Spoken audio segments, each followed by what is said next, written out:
தற்போதைய செய்தியை பார்க்கிறோம். புதுச்சேரியில் 5, 8ஆம் வகுப்புகளுக்கு ஆல் பாஸ் நடைமுறை ரத்து செய்யப்படுவதாக கல்வி அமைச்சர் நமச்சிவாயம் தெரிவித்திருக்கிறார். அண்மை செய்தியாக பார்க்கிறோம். மத்திய அரசின் உத்தரவு புதுச்சேரியில் நடைமுறைப்படுத்தப்படும் என்றும் அவர் தெரிவித்திருக்கிறார். புதுச்சேரியில் உள்ள பள்ளிகளில் சிபிஎஸ்இ பாடத்திட்டமே உள்ளது, மத்திய அரசின் உத்தரவு பொருந்தும் என்றும் அவர் குறிப்பிட்டிருக்கிறார். நமச்சிவாயம் அளித்த அந்த பேட்டியினை தற்போது பார்க்கலாம். தமிழகத்தில் பொறுத்த வரைக்கும் தமிழகத்திற்கு அவங்க தனி கல்வி வாரியம், தனி பாடத்திட்டம் எல்லாமே வச்சுருக்கிறாங்க.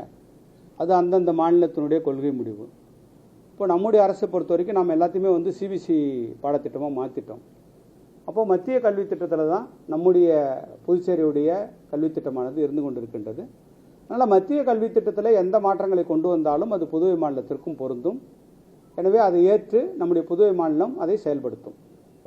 மத்திய அரசு அவங்களுடைய சுற்றறிக்கையில், அவங்களுடைய உத்தரவில் எந்த வகையில் அவங்க சொல்லியிருக்காங்களோ அந்த நடைமுறையை புதுவை மாநில கல்வித்துறையானது பின்பற்றும்.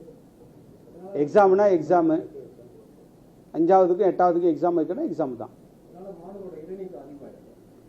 நிச்சயமாக அதிகமாகாது.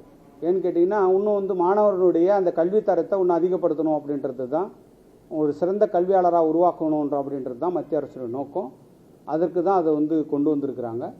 அதனால் அந்த இடைநீக்கம் அப்படின்றது நம்முடைய புதுவை மாநிலத்தில் அதற்கான வாய்ப்புகள் இல்லை.